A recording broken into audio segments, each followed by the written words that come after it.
Là, et maintenir les intérêts de la France et d'autres puissances étrangères chez nous. De la répression, que l'État central impose une dynamique et puis tout le reste doit suivre.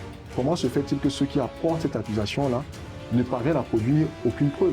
On a même dit que ma caution, dans le cas de l'élection présidentielle, avait été financée par le secrétaire général de la présidence. Les personnes de votre parti vous ferment les portes, ce qui est un peu ridicule parce qu'au fond, c'est plus le cerveau et le potentiel camerounais qu'on devrait regarder. C'est un problème systémique et donc il ne peut pas être résolu en un claquement de doigts. Il faut toucher à plusieurs endroits. Le Cameroun est un pays de 30 millions d'habitants qui a 63 membres du gouvernement. Vous ne trouverez cette curiosité-là nulle part autre qu'au monde. Ça ne fait aucun sens. Détournement de fonds publics. Parce que le but, ce n'est pas de traduire les dirigeants devant les juridictions et qu'ils puissent en prison alors qu'on n'a pas récupéré l'argent. Le plus important, c'est qu'on récupère l'argent des Camerounais. Vous avez supprimé 43 postes. Il y en a un, chacun a trouvé 300 millions de bons de carburant expirés. Est-ce qu'on peut faire confiance à ces élections? Non. Nous recevons aujourd'hui le candidat le plus jeune à l'élection présidentielle du Cameroun et le candidat à l'opposition le plus célèbre. Ses interviews, des millions de vues, on en parle partout. On va accueillir aujourd'hui Monsieur Hiram Yodi. Bonjour Monsieur Hiram. Bonjour Stéphanie et merci infiniment de me recevoir. C'est un honneur et un vrai plaisir. Monsieur Hiram, beaucoup de Camerounais, beaucoup d'Africains même, ont entendu parler de vous. Beaucoup qui pensent que vous n'avez pas d'historicité politique. Est-ce que, s'il vous plaît, vous pouvez vous présenter à la communauté camerounaise et africaine dans son ensemble? Bonjour, je m'appelle Hiram Samuel Yodi. Je suis un Camerounais âgé de 38 ans dans quelques jours, ingénieur de formation formé à l'Université Laval au Québec, au Canada. Revenu au Cameroun depuis 2011. En 2011, justement, j'ai rédigé un ouvrage qui s'intitule « Mes rêves de jeune, le Cameroun pour les 50 prochaines années ». Un ouvrage qui a balisé mon action citoyenne et politique depuis bientôt 14 années. Je suis un professionnel des métiers de l'audit et de conseil. J'accompagne les organisations publiques et les gouvernements, principalement dans les secteurs de l'énergie et du pétrole. Et à côté de cela, je suis un acteur citoyen engagé depuis très longtemps. Les personnes qui disent qu'ils m'ont reconnu récemment sur la scène publique sont également les mêmes qui publient pourtant des photos de moi actif dans le RDPC il y a bientôt 20 ans. C'est bien la preuve que j'ai un engagement de très longue durée. J'ai été au sein du collectif Stand Up for Cameroun. J'ai été le coordonnateur du programme politique du bâtonnier Akeremouna à l'élection présidentielle de 2018, l'un des acteurs majeurs de la coalition entre Akeremouna et Moïse Kamto. Et en 2018, au sorti de la présidentielle, nous avons créé le parti politique MP3, le mouvement patriotique pour la prospérité du peuple, que j'ai dirigé pendant 4 années. Jusqu'à il y a quelques semaines, j'ai dû en démissionner pour être investi par le Front des démocrates camerounais, le FDC, dans le cadre de l'élection présidentielle. Merci. Nous savons que le Cameroun est bilingue, bien que l'interview va surtout se faire en français. Could you please introduce yourself to the Anglophone Cameroonian or in other Africans? Yes, I can. My name is Hiram Samuel Yodi. As I said, I was trained as an engineer. I studied chemical process engineering in Canada before coming back to Cameroon in 2011. I published a book that drew my vision on how youth can involve themselves in order to transform our country. I'm a long-time civic society actor. I've been involved in politics since 2017. I was the political program coordinator of Barrister Akeremouna for the 2018 presidential campaign. And right after this election, we create our own political party, the Movement for Patriotism and People's Prosperity, the MP3, that I manage as executive secretary. I just stepped back from this position 4 weeks ago in order to be invested by the DFC, the Democratic Front of Cameroon, for the presidential election. Excellent. Thank you so much, Mr. Hiram. Bon, on va entrer dans le vif du sujet parce qu'on a plusieurs questions.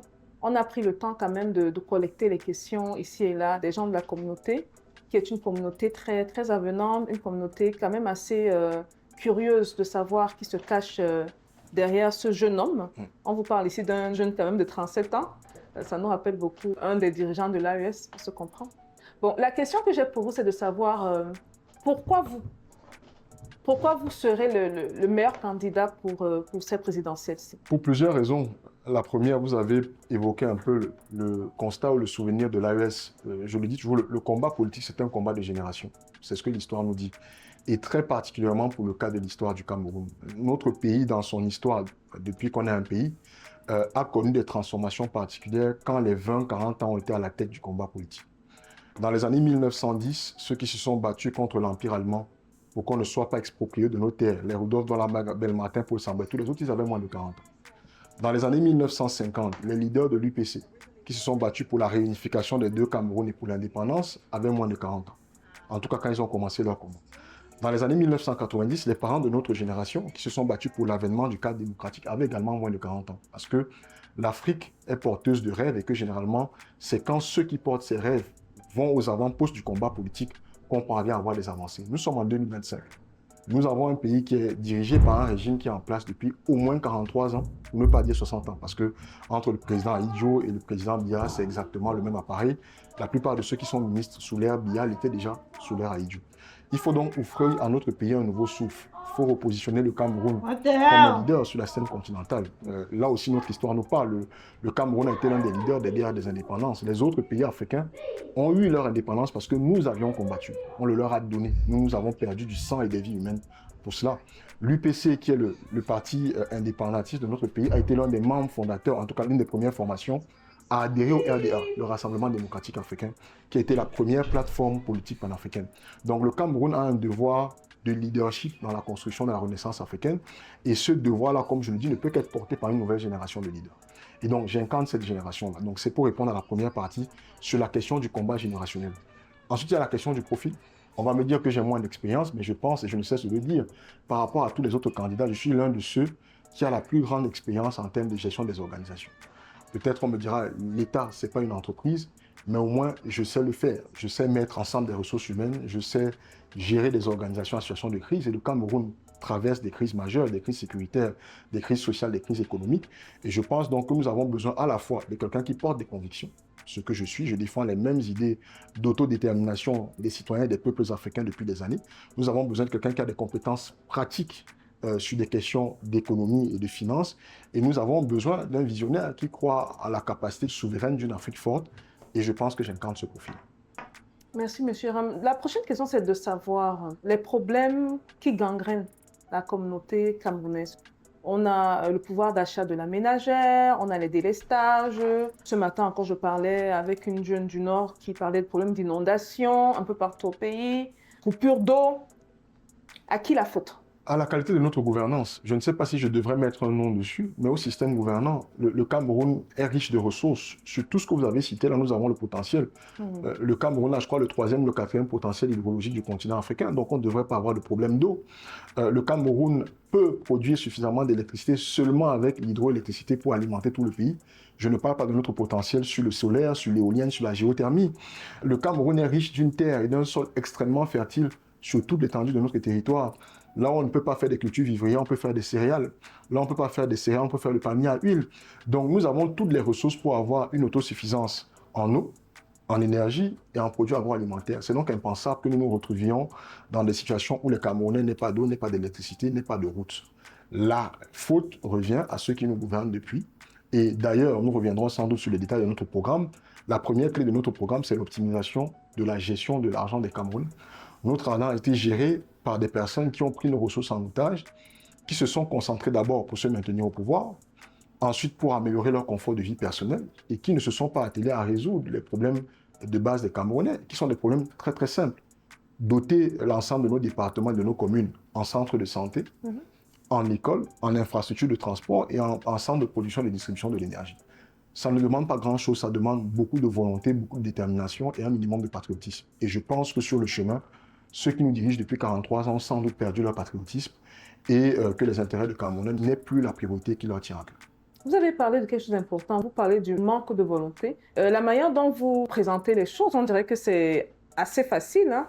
Donc vous, ce serait quoi vos premières actions sur cet aspect-là? Qu'est-ce que vous implémenterez déjà, David, si vous devenez président, durant la première année, disons? Quels seront les changements? Alors, ce n'est pas facile, ce n'est pas ce que je suis en train de dire, mais c'est le profil même de nos dirigeants. Vous avez demandé justement qu'est-ce qu'il faut changer. Nous avons des dirigeants qui sont des produits de l'école coloniale. Ceux qui nous dirigent aujourd'hui ont été formés par l'administration française principalement pour être des relais de ces administrations-là et maintenir les intérêts de la France et d'autres puissances étrangères chez nous. Donc, ils sont construits selon ce schéma de pensée-là. On ne peut pas leur demander de voir le monde autrement. Donc, ce n'est pas que c'est facile, c'est que ça correspond simplement à ce qu'ils sont. Nous avons une génération différente. Nous avons fait des études à l'étranger. Nous nous sommes confrontés à des personnes venant des 4 coins du monde. Souvent, nous avons été les meilleurs.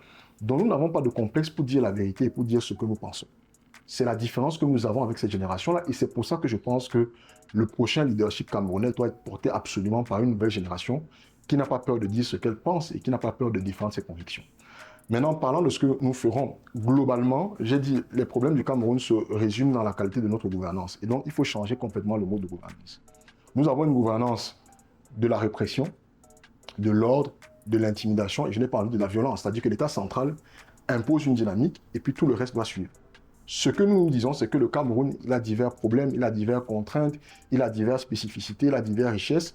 Et donc, quand vous dirigez un territoire comme celui-là, le meilleur moyen d'atteindre le meilleur de votre potentiel, c'est de permettre aux citoyens de prendre les décisions à l'échelle locale. Il faut que l'impôt soit collecté à l'échelle locale et que les dirigeants élus par le peuple camerounais aient tous les leviers pour construire les infrastructures à l'échelle locale. Donc, en ce sens-là, de manière immédiate, ce que nous allons faire, c'est que si nous sommes portés à la tête de l'État, nous allons initier dès le mois d'octobre 2025 des consultations à l'échelle locale, donc commençant par la commune, le département, la région, puis l'État central, avec pour but qu'au bout d'une année, nous puissions tenir une conférence nationale souveraine qui va permettre pour la première fois au peuple camerounais dans son histoire de définir lui-même la forme de son État, le modèle de gestion de ses ressources, le modèle de vivre ensemble et éventuellement quelques éléments comme le code électoral et la transparence du système démocratique. Depuis que nous sommes indépendants, nous n'avons jamais choisi comment est-ce que nous voulons gouverner et administrer notre territoire. C'est une imposition du fait. Nous avons été sous le protectorat allemand.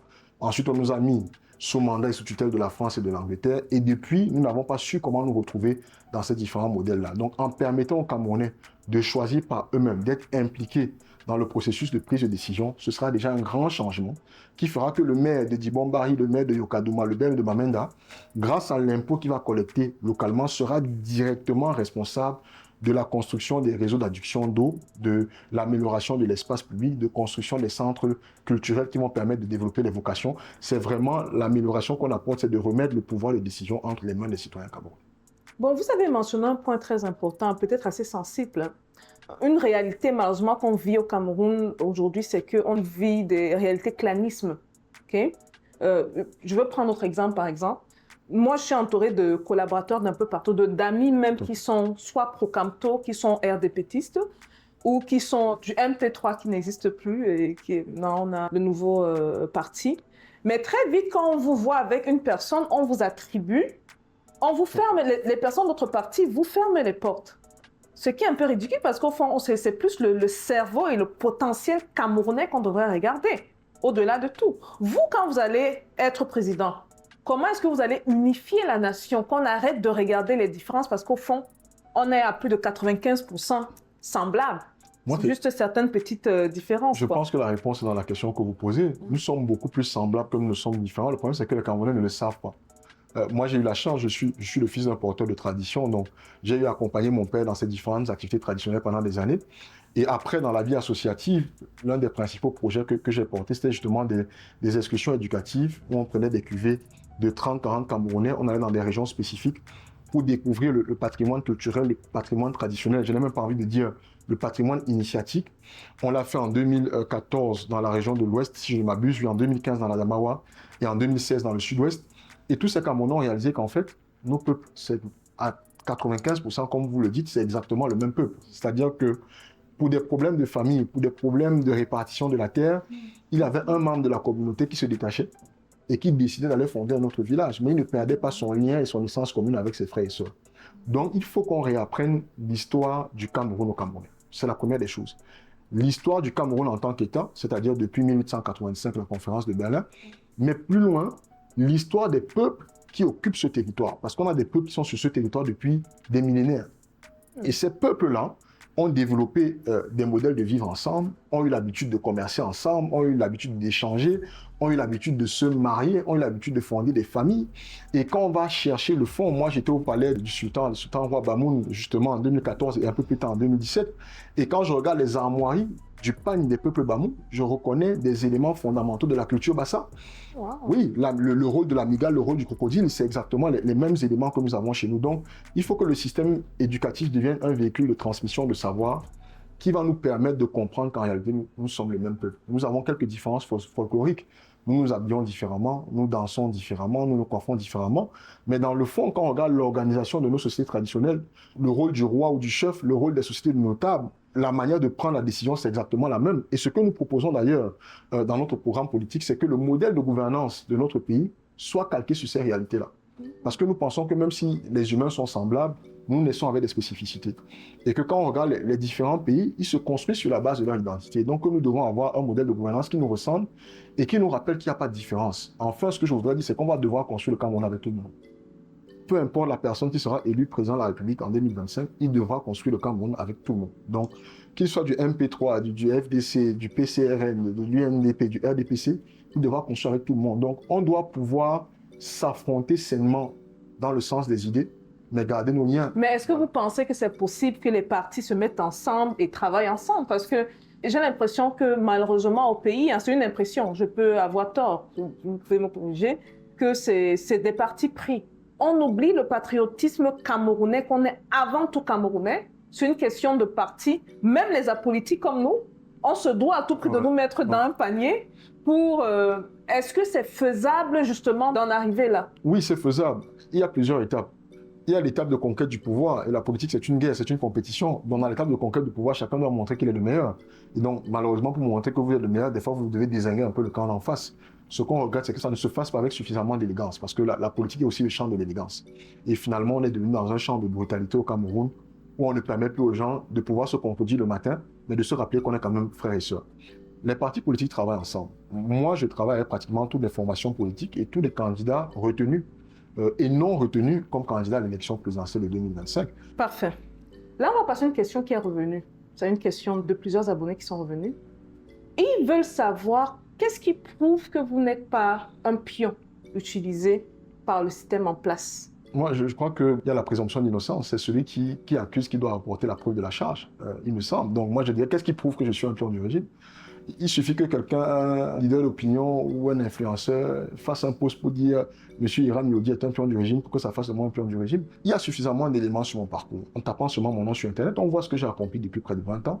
On voit quels ont été mes liens, je ne les cache pas. On voit avec qui j'ai travaillé. On voit ce que j'ai fait sur le champ associatif, dans le champ culturel, dans le champ politique. Comment se fait-il que ceux qui apportent cette accusation-là ne parviennent à produire aucune preuve? On a même dit que ma caution, dans le cadre de l'élection présidentielle, avait été financée par le secrétaire général de la présidence, que je respecte pour la fonction qu'il occupe. Mais si jamais je le connaissais, il y a plein de problèmes que j'aurais eu dans ma vie que je pense que je n'aurais jamais traversé. Non, il faut être un peu plus sérieux que cela. Je suis un acteur politique, je porte mes convictions. Je pense que je n'étais pas un pion du régime quand j'ai écrit mon livre en 2011. Je n'étais pas un pion du régime quand j'ai créé et conduit la synergie de la jeunesse camerounaise. Je n'étais pas un pion du régime quand j'étais avec Akéry Mouna. Je n'étais pas un pion du régime quand j'ai participé à la coalition entre Akéry Mouna et Moïse Kamto. J'ai créé le MP3 en 2019. Ça a pris 4 années pour que le MINAP nous légalise. Si j'étais un pion du régime, je pense qu'on l'aurait fait immédiatement. Quels sont les éléments qui prouvent aujourd'hui que je serai un pion du régime? Moi, je pense qu'on est dans une campagne sérieuse. Il nous reste un peu moins de 8 semaines. Moi, je vais me concentrer à défendre mon programme, à me présenter, à dire qui je suis, quelles sont mes compétences. Quand il faudra, on essaiera de démentir les rumeurs, mais s'il faut démentir les rumeurs, on passera toute la campagne à démentir les rumeurs et pas se concentrer à ce qu'on a proposé au Camerounais. Donc, si les gens ont des éléments de preuve sur mes liens, j'ai même vu des gens sur les plateaux télé dire qu'ils ont des preuves depuis 2 semaines. C'est vrai? J'attends qu'on les produise et ils ne le sont toujours pas. Donc, très loin de là. Comme beaucoup de Camerounais, j'ai des membres de ma famille dans la police, j'ai des membres de ma famille dans la préfectorale, j'ai des membres de ma famille dans le gouvernement. Ils savent parfaitement quelle est ma position. Un certain nombre d'entre eux, d'ailleurs, ne m'adressent pas la parole depuis plusieurs années déjà. Donc, ce que je défends, je l'ai toujours défendu. J'assume mes convictions. Maintenant, comme je vous ai dit, le travail du prochain président de la République, ce sera d'unifier le Cameroun. Je pense que vous-même, vous l'avez soulevé. Et donc, pour ça, il faudra faire avec tout le monde. Nous ne sommes pas dans un Cameroun d'exclusion. Moi, je n'ambitionne pas de prendre le pouvoir pour que le lendemain matin, je dise que tous ceux qui, un jour, ont été proches du RDPC du pouvoir aillent en prison. D'ailleurs, nombre de nos opposants sont les anciens ministres de la République. Ça ne fait pas d'eux des moins opposants qu'ils ne le sont. Donc, il faudra travailler avec les membres du RDPC. Ce sont des Camerounais comme les autres. Nous ne sommes pas d'accord avec la manière avec laquelle ils ont géré les finances publiques.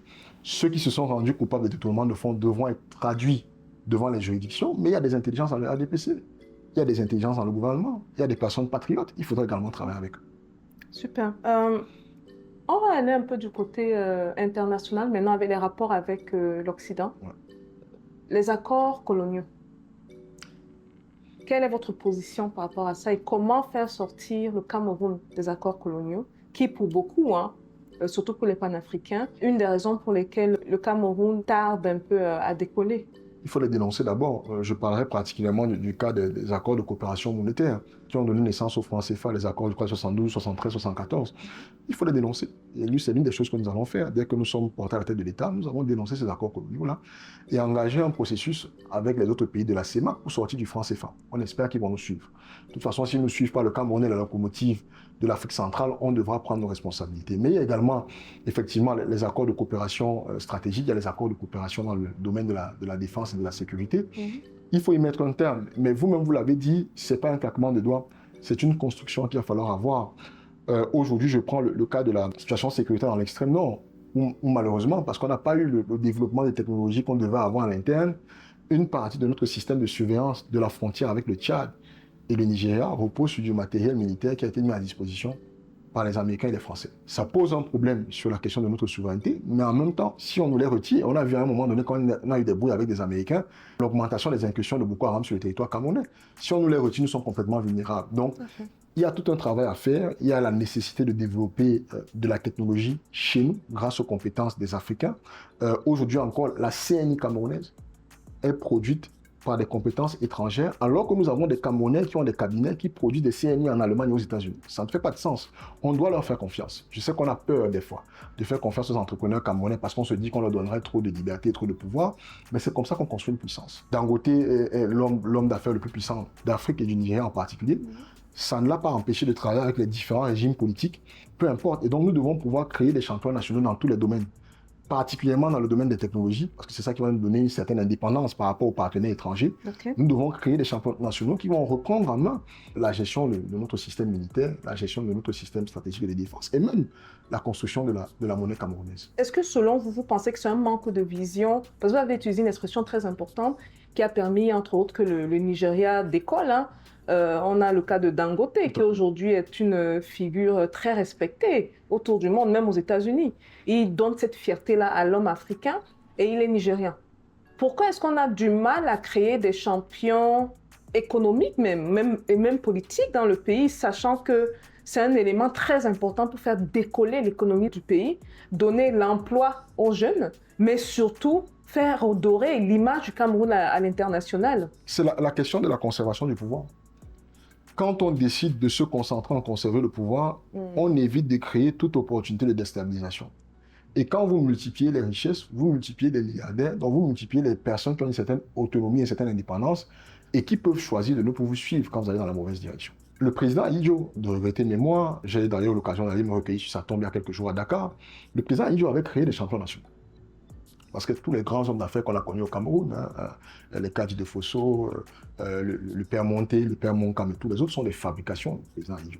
Il avait compris que pour porter l'économie camerounaise, il avait une certaine fierté, même si on lui reproche à juste titre le rôle qu'il a joué contre les nationalistes, il avait quand même une certaine fierté et il avait compris que construire l'économie camerounaise demandait de créer des hommes d'affaires de toutes pièces. Et c'est ce qu'il a fait. Le président Biya arrivé, je pense qu'au début, s'est fait accompagner d'un certain nombre de ces richesses économiques-là. Et au fil du temps, peut-être, c'est lui qui pourra répondre, peut-être qu'il s'est senti menacé. Et donc, on a plutôt créé une administration de riches. C'est-à-dire qu'au Cameroun, vous avez l'un des seuls pays où les fonctionnaires sont plus riches que les hommes d'affaires. Parce que ces fonctionnaires-là, on a la main sur eux. Ils sont le résultat d'un décret. Donc, à tout moment, on peut les renvoyer. À tout moment, on peut les envoyer vers la prison. Et donc, quand on les tient, on en a fabriqué qui sont devenus des hommes d'affaires. Au Cameroun, le fait d'être un acteur de la fonction publique, un fonctionnaire, vous interdit de pratiquer un certain nombre d'activités. Et pourtant, nous voyons bien des sociétés pétrolières, des sociétés industrielles qui sont portées par des personnes qui occupent des fonctions importantes dans notre administration fiscale, dans la préfectorale. Ce n'est pas correct. Et donc, nous devons penser le Cameroun autrement. Donc, c'était une décision, je pense, mûrement réfléchie du régime en place de ne pas libéraliser le champ économique. On voit tout ce que ça nous pose comme problème aujourd'hui. Il faut passer à autre chose. Il faut avoir le courage de se dire, en tant que chef de l'État, je vais participer à la naissance d'hommes d'affaires qui peuvent demain ne plus me soutenir moi personnellement. Et c'est normal. Oui, mais qui vont construire l'éclosion du pays, qui vont construire la puissance du pays, et c'est ce que j'aurais laissé comme héritage. Je pense que les premiers présidents qui ont accompagné M. Dangote, à un moment donné, ont perdu les élections. Et Dangote a continué à travailler avec d'autres. Les hommes d'affaires sont pérennes. Le pouvoir politique est temporel, il est passager. Donc, il faut qu'on construise des champions nationaux qui vont avoir des empires, qui vont perdurer pendant 30, 40 ans, plusieurs siècles. Quand on parle aujourd'hui de Nissan, de Peugeot, de Toyota, on oublie que c'est des noms de famille. Ouais. C'est des personnes qui ont commencé à l'échelle locale et qui se sont fait accompagner par le pouvoir politique. Donc nous, notre ambition, c'est d'accompagner les entrepreneurs camerounais, où qu'ils soient, de ne pas avoir peur de leur liberté de penser. Et nous regrettons d'ailleurs que nous avons au Cameroun un chef de l'État qui ne rencontre presque jamais le patronat. Comment est-ce que vous construisez une économie solide si vous ne parlez pas à ceux qui créent la richesse? C'est eux qui vont vous dire exactement quelles sont les contraintes qu'ils rencontrent et c'est sur la base de leurs recommandations que vous construisez la politique fiscale, que vous construisez la politique d'investissement. Donc nous tenons à avoir un dialogue et peut-être que mon profil de chef d'entreprise me pousse à comprendre un peu plus cela. Nous tenons à avoir un dialogue permanent avec les hommes d'affaires et à construire, s'il le faut, de toutes pièces des champions nationaux. Ce seront des décisions. Nous aurons, je vous l'ai dit, des pôles agro-industriels et nous déciderons de donner des monopoles à certains Camerounais. Je prends un dernier exemple sur le cas par exemple du fer ou de l'acier en général. Nous avons le groupe Prométal, que je remercie, c'est un groupe tenu par les hommes d'affaires libanais qui permet d'employer des milliers de Camerounais. Mais moi, j'aurais quand même une logique différente. Nous avons dans ce même secteur M. Dieudonné Bounieu, du groupe Bocom, qui a commencé l'exploitation du fer et de la bauxite dans la région du Sud. Et quand on a un investisseur international qui vient avec d'aussi gros capitaux comme Prométal, on doit le mettre en joint venture avec des capitaux camerounais pour qu'il y ait justement un transfert de compétences et un transfert de technologie.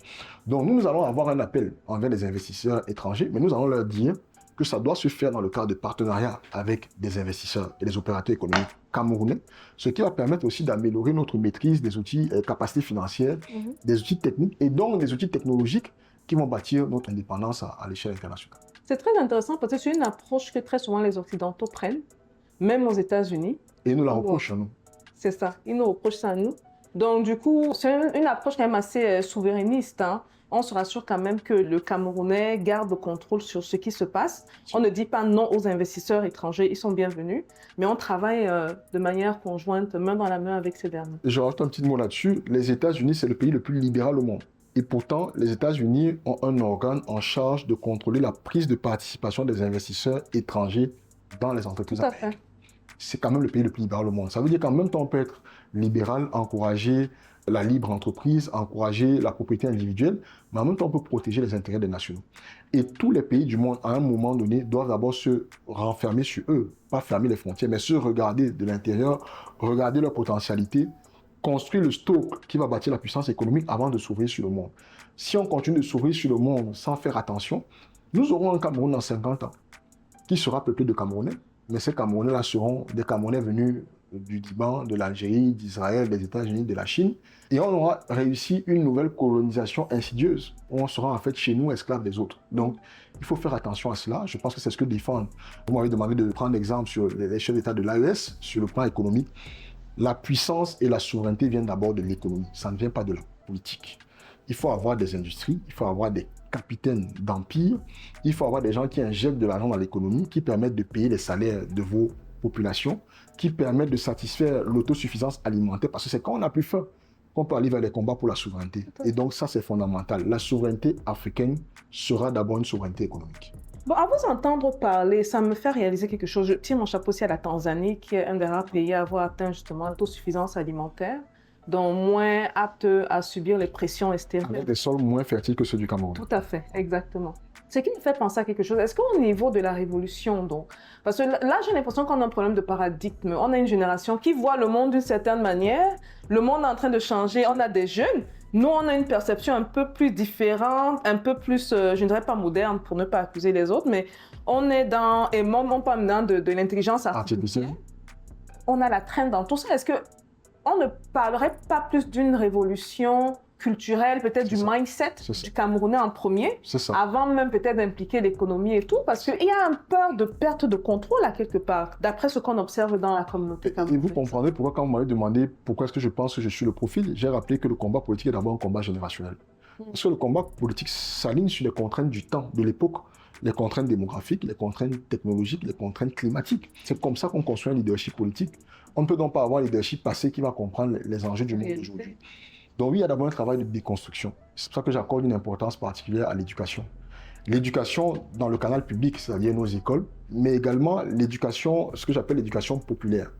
Nous devons avoir un espace public qui éduque les Camerounais. Et ça, je félicite le capitaine Ibrahim Traoré. J'ai vu le mur des étoiles qu'il a bâti à Ouagadougou. Il allait beaucoup plus loin que des personnalités burkinabées. Nous, on pense installer également Samuel Eto'o et d'autres. Nous, on pense également installer un musée des étoiles à Yaoundé. Mais au-delà de ça, d'avoir un espace public qui traduise la vie de ceux qui ont porté l'âme et l'excellence camerounaise. Moi, j'ai étudié au Canada, mais je suis beaucoup allé aux États-Unis. Je suis un fan justement de comment est-ce que, particulièrement dans la ville de Washington, tous les 3 carrefours, vous avez une plaque. Vous avez un petit monument avec la tête de quelqu'un qui vous dit il est né en telle année, voilà ce qu'il a fait pour la ville, voilà ce qu'il a construit, voilà ce qu'il a accompli. C'est cette révolution-là, cette transformation-là qu'il faut opérer. Il faut opérer une transformation aussi de l'ouverture. Parce que là, on est dans un esprit totalement de renfermement sur soi, parce qu'on a peur. On a peur de l'autre, on a peur d'essayer autre chose. Donc, il faut une transformation de l'ouverture. Et donc, je pense que les Camerounais qui ont eu la chance, pour certains, d'étudier à l'étranger, de vivre à l'étranger, mais même pour ceux qui ne sont pas sortis, grâce à Internet, qui ont une ouverture différente sur le monde, sont ceux qui doivent prendre le leadership sur le plan économique comme sur le plan politique.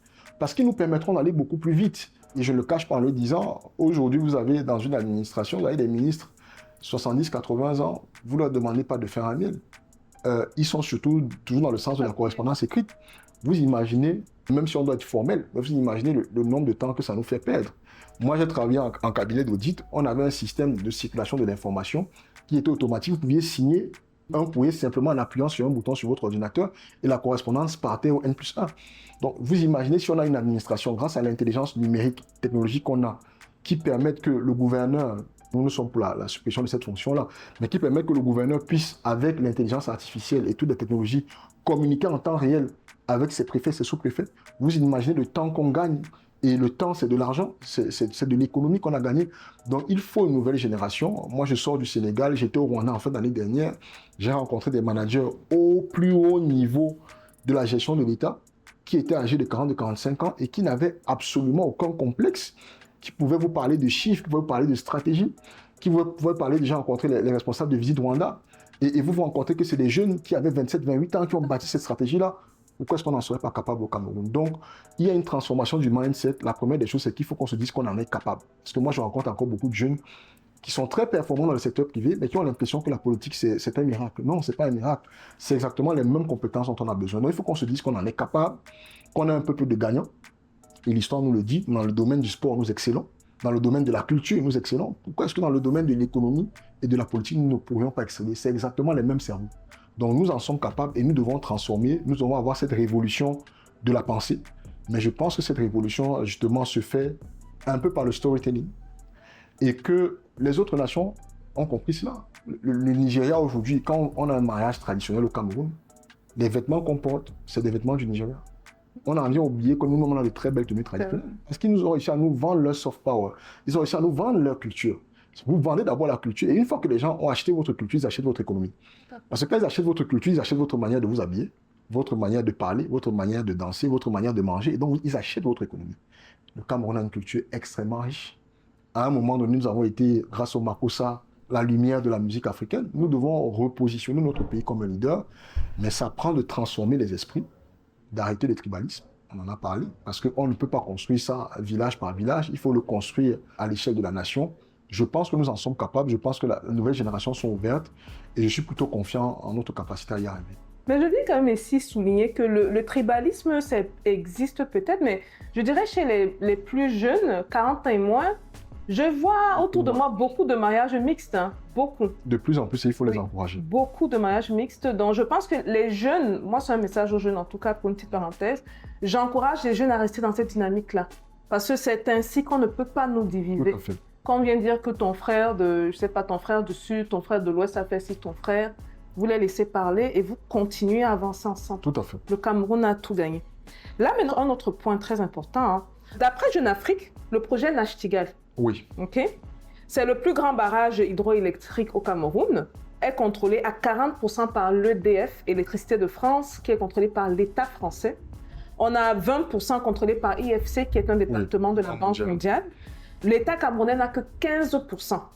Donc, est-ce que c'est normal pour le Cameroun que la capacité énergétique du pays soit majoritairement contrôlée par l'État français? Non, ce n'est pas normal, mais c'est une réalité structurelle. Un barrage, 200 mégawatts, c'est 300 milliards. Natigal, c'est pratiquement 10 fois plus, donc c'est des milliers de milliards. Est-ce que le Cameroun a les capitaux pour développer cette infrastructure électrique? C'est ça le problème. Et vous revenez au problème des champions nationaux. Plus on va construire des champions nationaux, plus ils auront de la réserve financière, et plus quand il va falloir construire des projets d'infrastructure publique, on pourra appeler à leurs capitaux pour être des investisseurs. Moi, j'aurais aimé au-delà, et je pense que ça aurait quand même été possible. On a, vous l'avez dit, 40% EDF, 20% la Banque mondiale. J'aurais aimé quand même qu'on ne dise pas que les 40% restants, c'est l'État du Cameroun. Mais on aurait pu avoir 20% l'État du Cameroun et 20% des privés camerounais. Donc, moi, c'est vraiment la logique que je porte. Et ce que j'ai dit, il ne faut pas avoir peur. Pour le moment, je pense qu'on n'a pas un objet d'aller par étapes. Nous devons diversifier nos partenaires à l'international. Nous sommes toujours dans une logique d'avoir exactement les mêmes partenaires qui, je pense, ont une logique qui ne permet pas vraiment notre éclosion économique. Donc, même dans le champ des partenaires actuels, on aurait pu avoir une diversité. Bon, c'est vrai que sur un projet, c'est difficile d'avoir 4 ou 5 contributeurs techniques. On a fait confiance à EDF.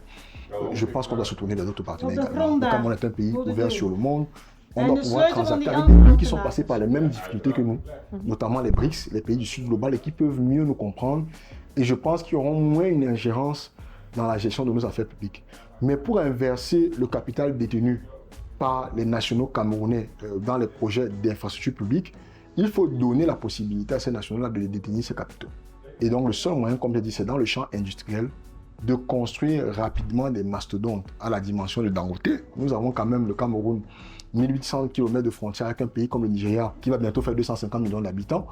Si on s'ouvre au-delà de la CEMAC pour aller vers la CEAC, dans des pays comme la RDC et l'Angola, qui seront des locomotives de la croissance africaine dans les prochaines années, ce sont des marchés potentiels pour nos industries. L'industrie camerounaise dont je parle ne va pas se limiter à notre marché de 30 millions d'habitants, aujourd'hui 40 millions d'habitants dans 20-25 ans. C'est un marché de pratiquement 1 milliard d'habitants limitrophes qu'on a.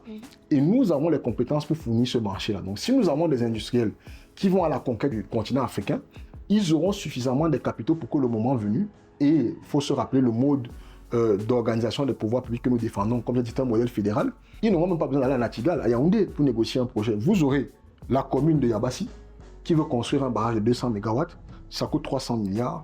Le maire est doté de toutes les compétences pour construire ce barrage-là. Il a les leviers pour lever les financements. Il se retourne vers les entrepreneurs qui sont dans la région de Yabassi. Ces entrepreneurs-là lèvent, je dis une connerie, 100 milliards. L'État du Cameroun met 100 milliards à disposition et le dernier 100 milliards, il va prendre de l'emprunt international. C'est ce modèle-là qu'on doit avoir. C'est un modèle qui nous sort de la peur. C'est le seul moyen pour bâtir une puissance économique. N'oublions pas la diaspora, hein, qui, si on doit regarder en termes de valeur, combien on voit en Afrique, ça représente... C'est plus de 500 milliards de francs CFA par année. C'est de l'argent qui est dispersé sans contrôle. C'est-à-dire que nos frères et sœurs qui ont vécu à l'étranger ou qui sont à l'étranger envoient ces fonds-là pour aider les familles, notamment à la rentrée, payer les kits scolaires, aider à fournir du matériel dans les centres de santé. Mais nous pensons qu'avec une certaine intelligence, nous pouvons capter une partie de ces fonds. Et c'est pour ça qu'il y a deux niveaux d'implication. On a parlé des intelligences. Tout ce dont je parle en termes de développement industriel, nous aurons besoin des intelligences de la diaspora. Mais parlant strictement des fonds, ce que nous disons, d'abord, il faut faire sauter cette interdiction de la double nationalité. Ce n'est pas normal qu'un Camerounais paye 250 € de frais de visa pour venir chez lui, alors qu'il envoie 1500, voilà, 1000 à 1500 € chaque année pour aider à subvenir aux besoins de sa famille. Donc, il faut sauter ce verrou-là. Mais au-delà, nous proposons la création d'un fonds d'appui aux investissements de la diaspora, co-géré par l'État du Cameroun et la diaspora elle-même. Et donc, ce fonds-là permettra de récolter une partie des dépenses de la diaspora et que même identifier au début de l'année, lorsqu'on déploie le budget de l'État, la loi fiscale, on présente également les projets prioritaires pour l'État du Cameroun. On peut donc consulter ce fonds en disant, en 2026, nous voulons bitumer 1000 km de route, nous voulons construire 200 MW de production électrique, nous voulons construire 4 hôpitaux régionaux. Voilà ce que ça nous coûte.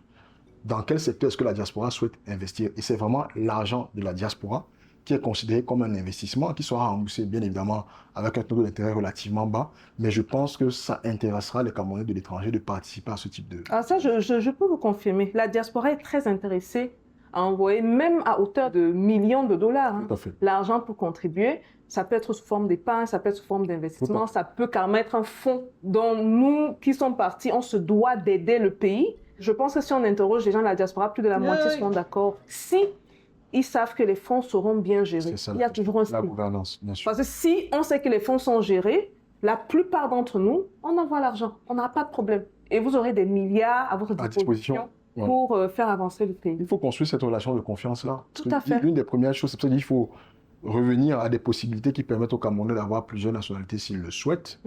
Nous, ce que nous proposons en termes de double nationalité, c'est quand même une restriction dans l'exercice de certaines fonctions à la tête de l'État, notamment le président de la République, le Premier ministre, les membres du gouvernement, les directeurs généraux d'entreprises publiques stratégiques ne pourront pas avoir la double nationalité. Il faut quand même préserver la souveraineté de nos États.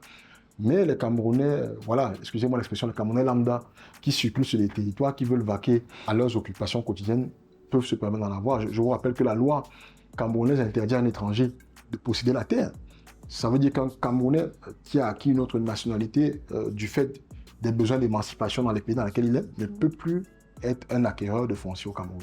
Donc, c'est des barrières qu'il faut lever pour encourager la diaspora à s'investir et à investir encore plus dans notre développement social et économique. Super.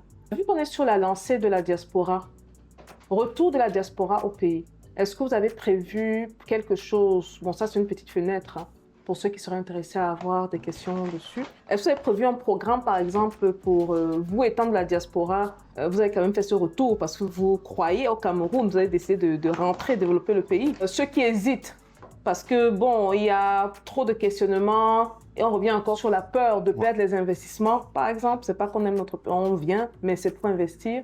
On préfère, par exemple, balancer l'argent du côté de la Côte d'Ivoire ou du côté d'autres pays, le Sénégal. Ils sont plus sécures. Plus sécure, oui, et moins de problèmes de certains challenges. Est-ce que vous avez prévu quelque chose pour le retour de la diaspora? Alors oui et non. Nous avons prévu une architecture économique et budgétaire qui facilite les investissements de manière générale. Parce que nous pensons qu'il faut avoir un clivage entre les Camerounais de la diaspora et ceux du terroir. Les Camerounais, la sont des Camerounais à part entière. Il faut donc leur permettre de redevenir des Camerounais à part entière. C'est pour ça que j'ai parlé de la question de la double nationalité. Ce que nous avons prévu comme mesure spécifique est une mesure d'accompagnement fiscal. C'est ce qu'on peut faire. Moi, j'ai découvert ça récemment. Je suis rentré au Cameroun en 2011, j'étais étudiant. Bon, je n'avais pas de bien. Mais j'ai découvert après qu'en fait, un des problèmes que les RIPATS posent le plus, c'est que quand ils reviennent, notamment avec les véhicules, un véhicule qu'ils ont utilisé pendant 3-4 ans, on leur demande de payer les droits de douane sur le véhicule au moment de leur rapatrier au Cameroun. Et c'est des droits de douane qui vont des fois jusqu'à 60-70% de la valeur du véhicule. Or, ils ont déjà potentiellement payé des droits de douane au moment de l'acquisition, s'ils ne l'ont pas acquis dans le pays dans lequel ils vivent. Donc, c'est une double pénalité pour eux. Et donc, ce que nous allons mettre en place, c'est vraiment une exemption fiscale pour tous les biens meubles et automobiles de la diaspora lorsque les Camerounais de l'étranger reviennent s'installer au Cameroun. Maintenant, dans le domaine économique, ils auront droit à tous les avantages auxquels tous les Camerounais pour développer leurs activités quotidiennes. Super, merci. On parlait tout à l'heure de fonds publics. Ouais. Et là, ça va faire mal. Hein. On essaie de rester ouvert sur la chaîne parce qu'il faut avoir des conversations difficiles pour avancer. Tout à fait. Détournement de fonds publics. Tu l'as dit tout à l'heure, la plupart, certains d'entre nous, on a des gens de partout, que ce soit dans la police, le système judiciaire, le gouvernement. On le sait aujourd'hui, on a eu plusieurs cas où on a eu à trouver de l'argent chez des personnes. En centaines de millions. C'est ça. Est-ce que vous avez pensé un système pour justement redresser ça? Parce que si la plupart du budget finit dans les poches des gens, dans les maisons, les voitures, les petites et tout ce qui suit, c'est problématique pendant que le Camerounais moyen n'a pas d'eau d'électricité. Quoi, c'est ça. Oui, on a pensé à plusieurs choses. La première, c'est l'application stricte de l'article 66 de la Constitution. Constitution de 1996. Nous sommes en 2025. C'est-à-dire que si un Camerounais est né en 96, je pense qu'il a 29 ans aujourd'hui. On n'a toujours pas appliqué cet article, qui disait simplement qu'un gestionnaire de la fonction publique, au moment où il accède à un mandat ou à une nomination, il a 90 jours pour déclarer ses biens, pour dire qu'est-ce qu'il possédait avant d'avoir eu accès à cette fonction-là. Et une fois qu'il est sorti de cette fonction-là, soit parce qu'il a été battu à une élection ou parce que son mandat s'est achevé, il a 60 jours pour nous faire de nouveau une déclaration de ses biens et avoirs. Ça permet de savoir exactement de quelle manière il s'est enrichi entre le moment où il est arrivé et le moment où il est parti, et donc de savoir s'il a eu recours à des détournements de l'argent des Camerounais. Donc ça, c'est la première des choses. Nous aurons une application stricte de l'article 66 de cette constitution-là. Mais nous irons beaucoup plus loin. Nous entendons créer une task force spéciale de lutte contre la corruption qui ira beaucoup plus loin que les organismes. Aujourd'hui, on a la NIF, on a la CONAC, on a le contrôle supérieur de l'État, on a les différentes directions de contrôle dans nos ministères, on a la Cour des comptes. Nous comptons créer une task force spéciale qui, au-delà de son rôle de poursuite et d'enquête, sera dotée de tous les outils pour aller récupérer les fonds. Parce que le but, c'est pas de traduire les dirigeants devant les juridictions et qui comprennent en prison alors qu'on n'a pas récupéré l'argent. Le plus important, c'est qu'on récupère l'argent des Camerounais. Et donc, nous allons doter cette autorité-là de tous les moyens d'investigation, y compris à l'international, pour qu'ils puissent récupérer ces fonds. Il y en a qui sont au Cameroun. Moi, je suis allé à Yaoundé il y a 2 semaines. Vous parcourez des quartiers comme le Golfe, Bastos, Dragage. Vous voyez des immeubles, vous avez un taxi, vous lui demandez ça appartient à qui, vous dites c'est exactement le nom de la personne. Donc ça veut dire que ces biens-là, nous savons qui les a détournés et où est-ce que ça a été investi. La justice a juste choisi de ne pas faire son travail parce que la justice au Cameroun est aux ordres du pouvoir exécutif et donc il faudra une force spéciale qui soit détachée de cette emprise-là et qui va faire son travail jusqu'au bout. Et je pense que les premières peines devront être extrêmement sévères pour décourager tous ceux qui seront tentés. Sévère dans quel sens? Sévère dans le sens du nombre d'années d'emprisonnement, sévère dans le sens de la privation de liberté. Je pense qu'aujourd'hui, on a une opération EPAG à tête chercheuse, c'est-à-dire qui élimine certains et pas d'autres, puisqu'on voit certains, oui, qui ont détourné, qui sont en prison, et d'autres qui ont détourné, qui continuent de vaquer librement à leur activité. Il faudra plus de sévérité. Il faudra plus de sévérité. Comme je l'ai dit, on récupère immédiatement les biens, on vous traduit devant les juridictions et que vous y passez le temps que vous devez passer. Et la corruption, on en parle? Oui, c'est systémique, c'est une réalité, c'est devenu un peu notre habitude et notre quotidien. Je pense que nous-mêmes, on y participe sans s'en rendre compte. Nous tous, c'est devenu le quotidien. Je pense que c'est aussi une conséquence indirecte du système de détournement des fonds. Parce que le système de détournement des fonds ponctionne une partie de l'argent qui est supposé aller dans le salaire des fonctionnaires, notamment ceux de la police, ceux de l'administration publique. Ayant moins de revenus et étant extrêmement frustrés par leur quotidien, ils se retrouvent en train de brimer les citoyens camerounais pour X ou Y. Vous n'avez pas violé le feu. On vous dit quand même que vous avez violé le feu, il faut donner 2 000, il faut donner 5 000. Votre dossier est en règle, on commence à vous dire clignoter à gauche, à droite pour voir si le clignotant fonctionne pour vous prélever 5 000 sur l'axe lourd. Donc je pense que c'est un problème systémique et donc il ne peut pas être résolu en un claquement de doigts. Il faut toucher à plusieurs endroits. Et le premier endroit, je l'ai dit, c'est la task force de lutte contre la corruption. Mais le second, c'est de relever le niveau de vie des fonctionnaires. Mais pour relever le niveau de vie des fonctionnaires, vous devez prendre l'argent quelque part. Et donc, pour prendre l'argent quelque part, vous devez avoir une réduction drastique du train de vie de l'État. C'est ce que nous proposons. Premièrement, la réduction de la taille du gouvernement. Le Cameroun est un pays de 30 millions d'habitants qui a 63 membres du gouvernement. Vous ne trouverez cette curiosité-là nulle part autre qu'au monde. Ça ne fait aucun sens. Les pays qui sont structurés comme le nôtre ont des gouvernements qui varient entre 20 et 35 ministres. Et donc, nous pensons que nous devons revenir à une vingtaine de membres du gouvernement. Vous avez supprimé 43 postes? Oui, et je vais vous expliquer comment ça se fait. On a l'impression que c'est une magie, mais c'est ce qui existait avant. Si vous regardez les premières images du gouvernement à Idjo, vous allez voir que vous avez 20 ministres. Au Cameroun, dans le champ de l'éducation, vous avez le ministre de l'enseignement de base, c'est-à-dire le ministre des maternelles. Vous avez le ministre de l'enseignement secondaire, c'est-à-dire le ministre des lycées et collèges. Vous avez le ministre de l'enseignement supérieur et vous avez le ministre de la recherche scientifique et technologique. Donc vous avez 4 ministres en un seul. Il vous suffit simplement d'avoir le ministre de l'Éducation nationale. Vous avez supprimé 3 ministères. Et vous le faites à peu près dans tous les domaines. Regardez, comme vous avez le ministre des PME, vous avez le ministre de la formation professionnelle, vous avez le ministre de l'Emploi, vous avez le ministre du Travail, c'est un seul ministère. Dans le champ de la structuration économique, pareil. Maintenant, on a le ministre de l'économie, on a le ministre des finances, on a le ministre des infrastructures, des travaux publics, on a le ministre des transports, on a le ministre de l'énergie, on a le ministre des mines. C'est 2 ministères. C'est le ministère d'une part de l'économie et des finances, d'autre part le ministère des infrastructures publiques. Donc à un moment donné, il faut avoir une logique de gouvernance qui permette d'optimiser la gestion de l'argent des Camerounais pour que cet argent-là serve aux questions prioritaires. Donc avec une simple logique, notre programme détaillé sort dans quelques jours. Vous allez voir, je ne dis pas simplement qu'on aura 20 membres, on détaille la composition de ce gouvernement-là. Et vous allez voir qu'il permet de couvrir toutes les fonctions essentielles à la vie de l'État. Ça permet d'avoir 40 postes en moins. Et 40 postes en moins, ça veut dire quoi? Ça veut dire à peu près, parce que chaque ministre des fois a 2 véhicules. Donc ça veut dire 40 Prado en moins, 40 Ça veut dire 40 véhicules de fonction en moins. Ça veut dire 40 budgets de carburant en moins. Et quand vous parlez des ministres chez qui on a trouvé de l'argent, il y en a un chez qui on a trouvé 300 millions de bons de carburant expirés. C'est-à-dire qu'on n'a même plus la capacité de réutiliser. Parce que l'État paie à l'avance ses bons de carburant, notamment auprès de Tradex et de Total. Donc expirés, c'est 300 millions qu'on a perdus. Wow. Ça, c'est des réalités camerounaises. Donc, il faut réduire tout ce budget-là de manière drastique pour donc réinjecter ça dans les salaires des fonctionnaires, des policiers, des administrations communales et autres qui, eux, sont au four et au moulin tous les jours pour s'assurer qu'on ait un service public de qualité. Donc, voilà la logique que nous aurons et je pense qu'indirectement, ça va permettre de réduire la corruption. C'est notre Cameroun, hein, notre Cameroun. Oui. C'est malheureusement nos réalités. Oui. Est-ce que selon vous, vous pensez que le Cameroun doit être dirigé par un dictateur pour faire avancer les choses? Non. Non? Pourquoi? Non, je ne pense pas qu'on en ait besoin. Et je reviens, pour moi, le modèle de gouvernance que je défends, je dis, c'est celui des sociétés traditionnelles africaines. Vous regardez les empires très lointains, hein. Vous aviez l'Égypte, l'Empire Songhai, le Royaume du Mali, le Royaume du Congo, ou nos sociétés actuelles, c'est-à-dire que les sociétés de l'Ouest, du Centre, du Sud. Et vous regardez comment le pouvoir est structuré.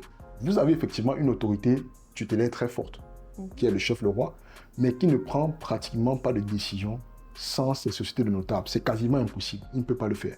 Y compris pour sa propre succession, c'est-à-dire pour choisir celui qui va prendre le trône avec lui. Il est obligé de consulter les autres. Donc nous devons avoir des dirigeants forts de conviction, mais dans un système démocratique qui permet aux gens de s'exprimer. C'est le débat d'idées, c'est la confrontation qui permet de ressortir le meilleur. Si on commence à avoir quelqu'un, fut illuminé, hein, avec la bonne idée, la bonne vision, qui commence à prendre des décisions tout seul et à les imposer aux autres, on court le risque à un moment donné d'aller dans la mauvaise direction. Je pense que c'était un peu le cas du président Idio, semi-dictateur, patriote sans doute, mais qui à un moment donné a décapité les nationalistes, qui à un moment donné y est allé de la main totalement forte. Lui, il y avait moins de corruption, c'est vrai, mais après il y avait moins de liberté, les gens ne s'exprimaient plus, et ça a fini par créer des relents. On a trouvé un stratagème pour lui faire accepter de partie du pouvoir, parce que justement, il étouffait les énergies des Camerounais. Donc, il nous faut un système démocratique avec des institutions très fortes, qui permettent que, en même temps, le chef de l'État ait son autorité, mais qui ne déborde pas du pouvoir qui est le sien, et qui permettent dans une vraie démocratie à l'Assemblée nationale, que j'assimile donc aux chambres de notables chez nous, de jouer pleinement son rôle. Parce que l'animation d'une démocratie, c'est au Parlement. Ce n'est pas à l'exécutif, c'est là-bas qu'on vote les lois, c'est là-bas qu'on questionne le gouvernement sur les orientations qui ont été prises. Et donc c'est cela, c'est d'avoir un système où les pouvoirs s'équilibrent, où on a un chef sans doute fort, mais où on évite une dictature. Je pense que moi j'ai de l'admiration pour les militaires d'Afrique de l'Ouest qui à un moment donné ont pris en main le destin de leur population. Je parle principalement du Mali, du Niger et du Burkina Faso. Mais je dis j'ai aussi de l'admiration pour le Sénégal, parce que c'est une aventure civile qui a permis de prendre le pouvoir. Et moi, je me reconnais un peu plus dans ce modèle-là. Je pense que le militaire a la légitimité de la violence. Et donc, quand il dit à gauche, c'est à gauche. Il n'y a pas de débat là-dessus. Mais le piège, c'est qu'une fois qu'il est parti, parce que les militaires ne resteront pas indéfiniment au pouvoir, une fois qu'il est parti, durant l'exercice de son pouvoir, la nécessité d'atteindre les objectifs fait qu'il doit aller vite. Et des fois, il doit y aller de manière brutale. C'est des fois une nécessité. Et donc, il n'écoute pas assez les sociétés civiles et il ne les associe pas suffisamment à la gestion du pouvoir. Résultat, quand le pouvoir militaire s'effondre, 5 ans après, vous avez un État qui s'effondre. Donc moi, je pense qu'il y a des pays africains qui ont des modèles démocratiques qui nous servent d'exemple. On peut parler du Ghana, on peut parler à un moment donné du Mali, même si ce n'est pas le cas aujourd'hui. On peut parler du Sénégal, qui a quand même réussi 4 transitions démocratiques à la tête de l'État, alors que nous n'en avons eu aucune, puisque le président Biya a donné le pouvoir au président Ahidjo a donné le pouvoir au président Biya, j'ai dit dans la chambre, et ce n'a pas été une élection. Donc je pense qu'on peut bâtir, les Camerounais sont des gens intelligents, sont des gens un minimum galants, sont des personnes respectueuses qui peuvent bâtir un système démocratique. L'année qu'on va prendre, comme je vous ai dit, entre octobre 2025 et octobre 2026 pour bâtir le contenu de la conférence nationale souveraine nous permettra d'avoir une constitution qui équilibre les pouvoirs et qui permet qu'un démocrate gère le pays et atteigne des objectifs sans avoir besoin d'être un dictateur. Mais il devra être quelqu'un d'extrêmement rigoureux et ferme. C'est pas un peu contradictoire ça? Parce que ça va un peu quand même dans le sens de la dictature. Mais on va prendre un exemple simple. Oui. Okay? En venant là le matin tout à l'heure, il y a les lois. Bon, franchement, je pense que tout est déjà écrit au Cameroun. Je pense que c'est plus l'application, c'est ça. Les lois qui manquent. On roule, il y a le feu rouge. Certaines voitures s'arrêtent, la plupart passent. Oui. Bon, certains parlent en ce cas d'incivisme. Il y a l'embouteillage, on est en ligne. Tu peux rester en ligne pour débloquer la situation, mais tu décides de créer une deuxième ou une troisième ligne pour bloquer. On a tous fait ça. Moi, je suis même la championne dans ça. Créer la deuxième, troisième ligne pour bloquer. Parce qu'après, avec le temps, tu te rends compte, bon, tu vas traîner et tout le reste. Mais ce que je veux dire, c'est que, est-ce que si on va avec la main douce envers les Camerounais, est-ce que le Camerounais n'a pas l'oreille assez dure? Non, Est-ce qu'il n'a pas besoin d'un dictateur pour leur dire c'est comme ça? Et si tu ne respectes pas ça, voici les conséquences? Non, on peut être ferme et être démocrate. On peut être ferme et être démocrate. Vous l'avez dit, il faut simplement faire appliquer les lois. C'est tout. Et là, je pense que les technologies encore sont un atout et un outil là-dessus. Je suis allé au Rwanda en mois de décembre, mais j'ai été émerveillé. Votre contravention, vous la recevez par SMS. Aussi simple que ça. C'est-à-dire que vous violez le feu là. On a la plaque d'immatriculation qui est rattachée à un numéro de téléphone chez un opérateur. Vous recevez dans les minutes qui suivent votre contravention par SMS. Vous ne la payez pas, vous avez une pénalité. Je crois qu'au bout de la 3e, 4e pénalité, il y a un retrait automatique, soit sur votre compte de paiement mobile, soit sur votre compte bancaire. Donc, on n'a pas besoin. Et les paiements même peuvent être faits en ligne. Hein. Momo, L'État a tous vous les n'avez pas besoin d'aller moyens. en personne. Terminé. L'État a tous les moyens de la répression.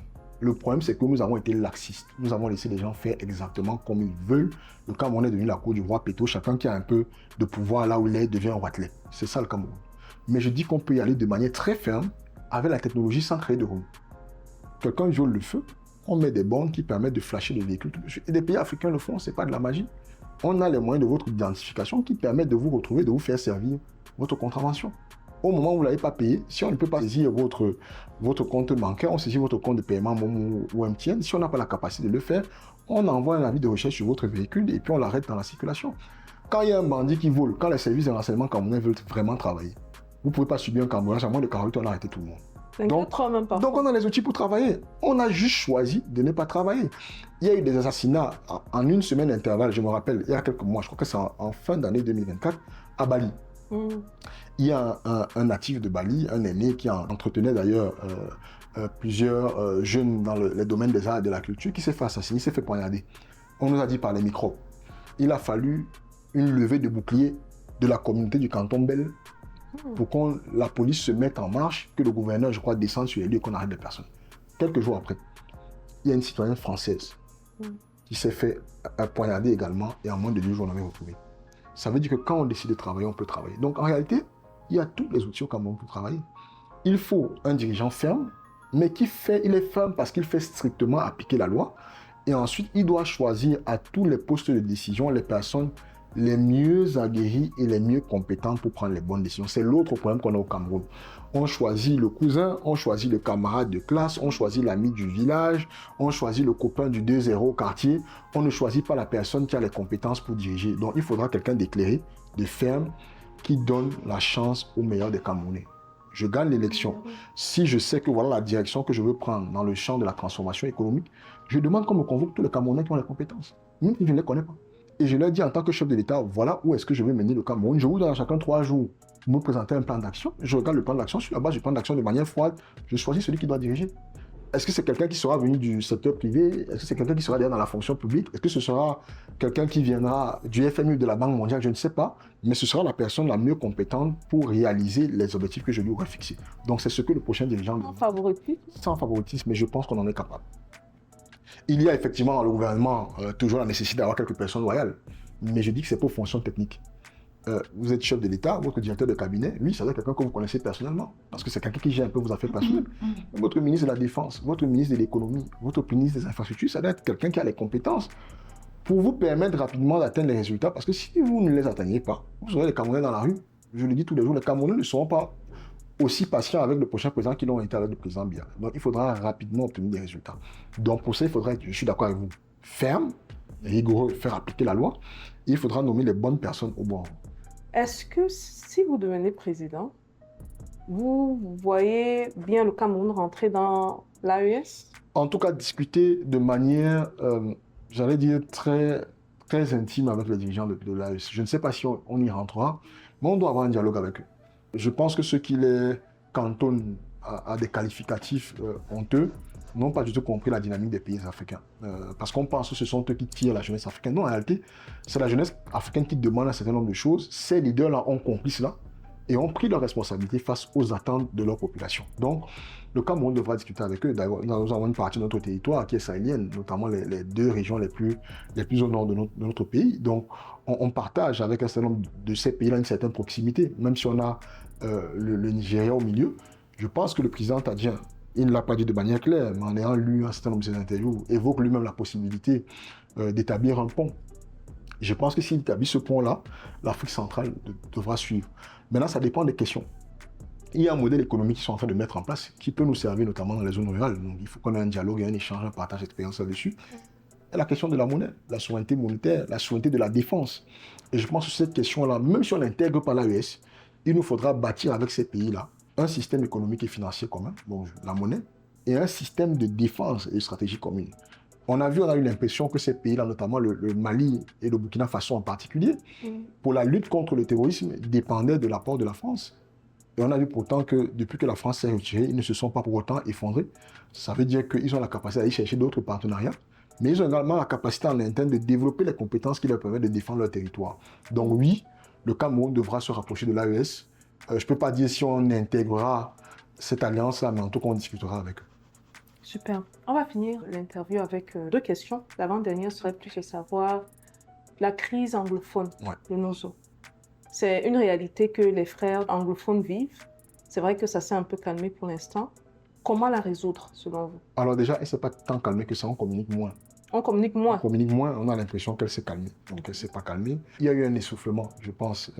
C'est difficile quand même de faire la guerre pendant 9 ans. Donc, je pense que même les capitaux qui arrivaient à destination de ceux qui ont choisi la voie des armes sont de moins en moins nombreux. Et donc ça ne leur donne pas la possibilité d'agir. Mais la crise est toujours aussi présente. La preuve, on ne peut pas là, maintenant pas se lever ce matin et décider qu'on va maintenant comme ça. Il nous faut nous doter d'une escorte militaire pour y arriver. Ça veut dire que la crise est toujours présente. C'est 5 000 morts, un peu plus. En 9 ans, c'est pratiquement 100 000 réfugiés déplacés internes. C'est énorme. Je ne vais pas dire le nombre de milliards qu'on a affectés à cette guerre-là, alors qu'on a des problèmes de base. Il faut y mettre un terme. Mais pour y mettre un terme, il faut comprendre comment la crise est née. La crise anglophone ne naît pas en 2015 ou 2016 quand le conflit armé commence. La crise anglophone trouve ses germes en 1972. Et ça aussi, c'est l'histoire qu'on nous apprend là survolant. Le Cameroun qui est devenu indépendant le 1er janvier 1960, c'est le Cameroun francophone. Ce n'est pas la République du Cameroun. C'est le Cameroun francophone. Nous avions le Cameroun sous tutelle anglaise qui avait 2 parties, le Northern et le Southern Cameroun. En 1961, le 1er octobre, qui est d'ailleurs, je pense, le jour de la fête nationale du Nigeria, il y a un référendum. Le Northern Cameroun décide de s'associer au Nigeria et le Southern décide de rejoindre le Cameroun. Donc en fait, l'indépendance, et je le dis toujours, l'indépendance du Cameroun anglophone, c'est le 1er octobre 1961. Une fête qui devrait être une fête nationale, parce que c'est le jour où nos frères ont décidé de nous retrouver pour qu'on engage la démarche de communion nationale, et un jour qui est passé sous silence. Donc voilà l'un des problèmes qu'on a. Ensuite, nous créons la République fédérale du Cameroun. Il y avait des accords. L'un de ces accords-là précisait qu'on ne peut pas changer la forme fédérale de l'État. En 1972, le président Ahidjo décide d'organiser un référendum, le 20 mai. Il organise un référendum au cours duquel il fait voter tous les Camerounais. Mais les Camerounais anglophones, c'est 20% de la population. Ça veut dire que même s'ils n'étaient pas en faveur de ce référendum-là, ils auraient perdu. Le référendum va donc décider de passer de la République fédérale à la République unie, violant certaines dispositions de 1961. C'est là que le problème anglophone va commencer. Et je précise encore, le problème anglophone n'est pas un problème de langue. Parce que quand on pose la question sur ce sens, on dit « Ah oui, mais avant ça, on parlait allemand ». Ce n'est pas un problème de langue, c'est un problème de culture. Il y a eu 2 Cameroun, et ça, il faut qu'on l'accepte. Il y a eu 2 Cameroun, 2 manières de gouverner le territoire, avec chez les anglophones un système qui associe les citoyens à la prise de décision. Chez nous, tout vient du sommet. Il y a eu 2 systèmes judiciaires complètement différents, le droit jacobien, le common law. Il y a eu 2 systèmes éducatifs complètement différents. Il n'y a pas le probatoire chez les anglophones, et au bac, vous composez 5 matières. Nous, des fois, on avait 11, 12, 13, 14 matières au bac. Donc, il y a des systèmes de pensée et de gestion totalement différents. Et en 1972, ils ont commencé à se retrouver dans une République unie, où, au fil du temps, on a commencé à affecter les fonctionnaires francophones chez eux. Donc, vous avez des situations où un citoyen de ces régions-là, du nord-ouest et du sud-ouest, doit porter plainte. Le commissaire de police est francophone. Il ne s'exprime qu'en français. Le procureur est francophone. Il ne s'exprime qu'en français. Le magistrat est francophone et va refuser de lui dire le droit selon le common law. Donc, autant de choses qui ont gangréné les frustrations et qui nous ont amenés à l'état où nous sommes aujourd'hui. Donc, j'expliquais cela pour qu'on comprenne bien les causes pour mieux trouver les solutions. Donc, la seule voie, c'est une voie de dialogue. C'est la seule. Et c'est une voie de dialogue qui n'exclut aucun point à l'ordre du jour. Pas le dialogue qu'on a fait là en 2020. Il faut un dialogue franc où on pose toutes les questions sur la table. Donc, est-ce que vous dites que vous serez plus pour le fédéralisme, c'est ça? Moi, je suis un fédéraliste. Mais je ne suis pas un fédéraliste à cause de la crise anglophone. Okay. Une fois de plus, toute la boussole que moi j'ai est une boussole africaine. Je suis un fédéraliste parce que quand vous regardez les empires africains qui ont perduré dans le temps, qui ont été la lumière du monde pendant des siècles, leur modèle de gestion était un modèle fédéral. En fait, je ne suis pas fédéraliste. Et je pense que c'est l'essence de ce que nous sommes. Parce que le roi est tellement loin de la population que des fois, il ne peut pas comprendre ce qui se passe là-bas et donc il ne peut pas prendre de décisions. Vous avez des retraités qui doivent parcourir des milliers de kilomètres pour aller chercher leur pension à Yaoundé. Ça ne fait pas de sens. Pourquoi est-ce que c'est à Yaoundé qu'on doit choisir le type de barrage hydroélectrique qu'on va aller implémenter à Ekona dans le sud-ouest? Pourquoi? Ces fonctionnaires-là sont déjà allés dans le sud-est un jour? Non. Non, ils reçoivent des rapports et ils prennent des décisions sur la base des aspects théoriques. Donc moi, je suis en faveur d'un modèle fédéral. Nous défendons une fédération à 5 régions. Mais nous disons que quel que soit celui qui sera élu à la tête de l'État, À 5 régions. 5 régions. Je vais expliquer pourquoi. Ok. Mais nous disons que quel que soit celui qui sera élu à la tête de l'État, il ne peut pas prendre la décision tout seul. Parce que c'est une question sensible. C'est pour ça que nous passerons donc par les consultations qui vont mener à la conférence nationale souveraine, où cette constitution-là, qui va décider de la forme de l'État, va résulter des consultations les plus larges. Mais nous défendons un État à 5 régions, parce qu'en tant qu'Africains, une fois de plus, on observe. Et que quand vous observez le territoire comme on est, vous avez au moins 2 constats. Le premier, c'est que nous avons 5 grandes zones climatiques. Et le deuxième, c'est que nous avons 5 grandes aires culturelles. Et que nous ne créons pas les États par caprice.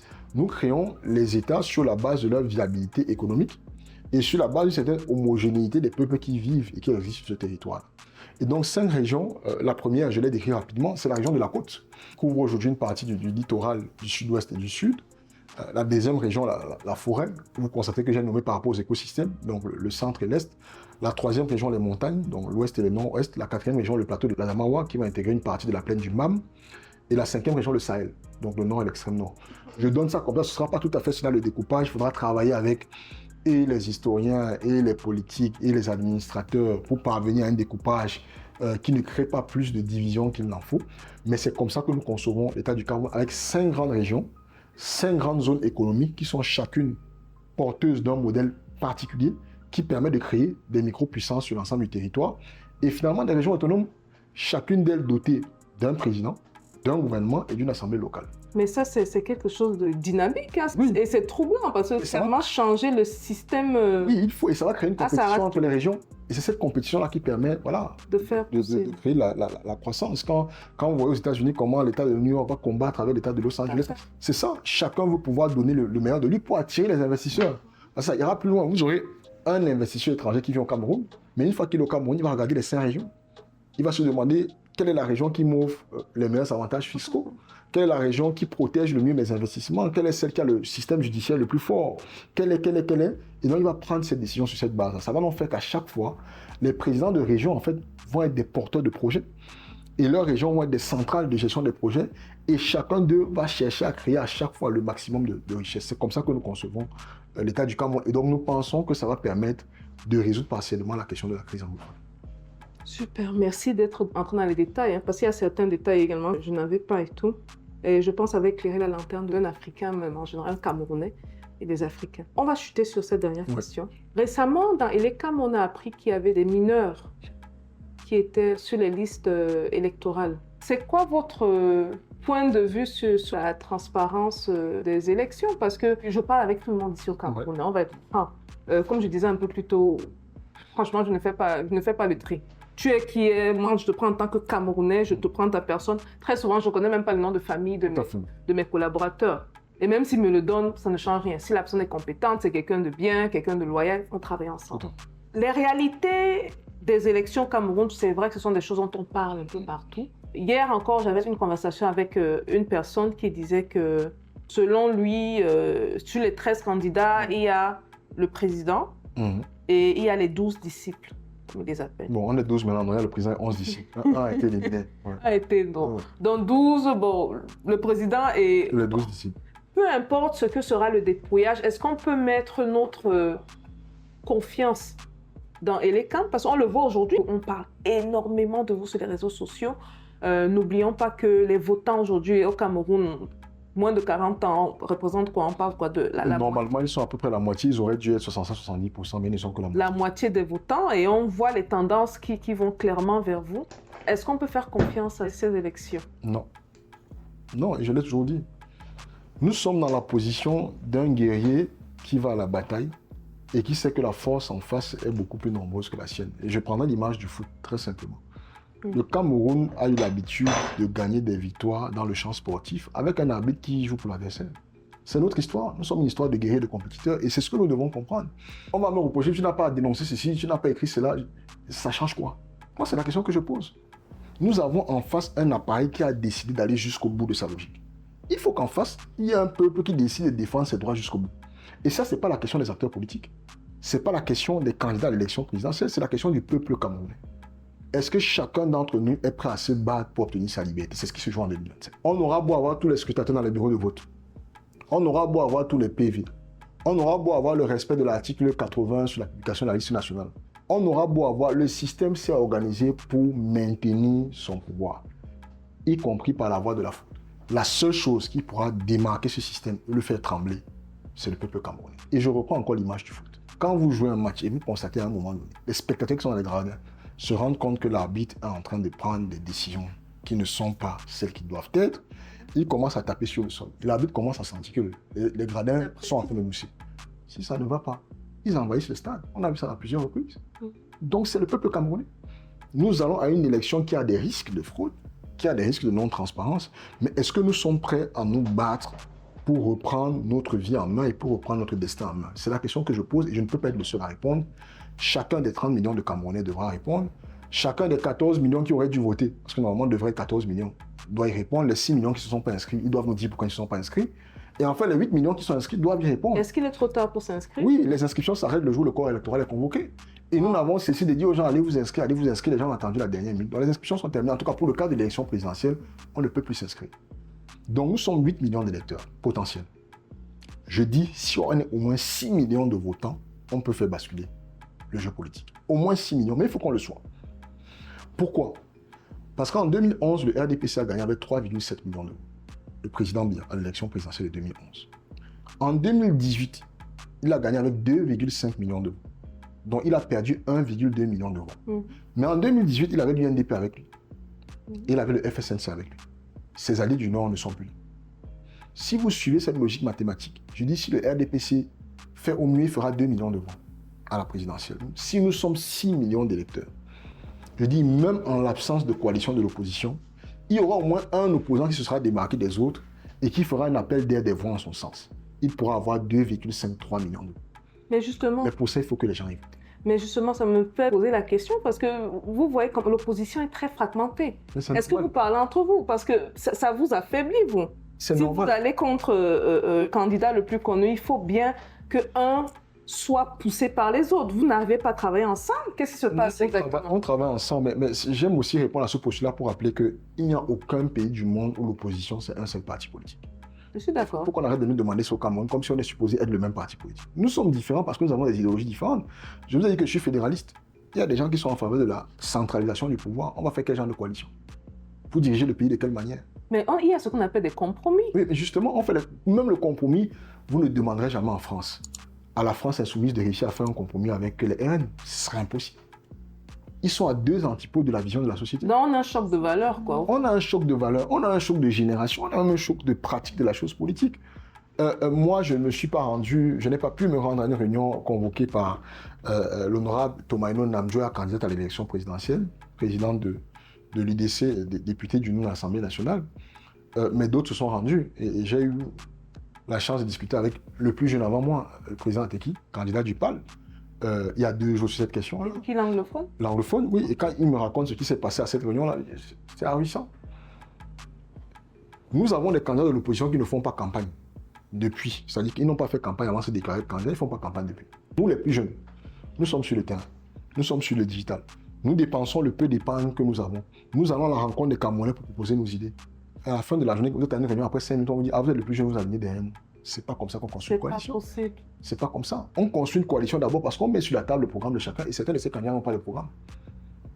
Donc on nous demande de coaliser, on coalise avec qui? Et avec quoi? Et de quelle manière? Il faut d'abord que chacun mette son programme sur la table. On regarde les programmes, comme vous le dites, on cherche les compromis dans les programmes. Une fois qu'on a designé dans le programme comment on se dit ok, quand on regarde l'électorat camerounais, quand on regarde la psychologie des Camerounais, parmi nous là, quel est celui qui peut le mieux vendre le projet? C'est ça la question. C'est pas une question d'âge. Et j'ai envie de dire en dernier recours, ce n'est même plus une question de compétence. C'est une question de qui peut nous amener à gagner l'élection. Quand les Camerounais vont voir nos 11 visages là, quel est le visage en lequel ils vont le mieux se reconnaître pour le supporter? Et j'ai des doutes, même si je les respecte aujourd'hui, que si les Camerounais laissent le président Biya, ce soit pour voter quelqu'un qui a encore 70 ans, 75 ans, 78 ans. J'ai des doutes. Donc il faut on nous demande à nous, parce qu'on est les plus jeunes, pourquoi vous n'êtes pas ouverts? Pourquoi vous ne nous alliez pas? Nous sommes ouverts. Mais de l'autre côté, il faut qu'on fasse comprendre aux autres que le monde est en train de changer.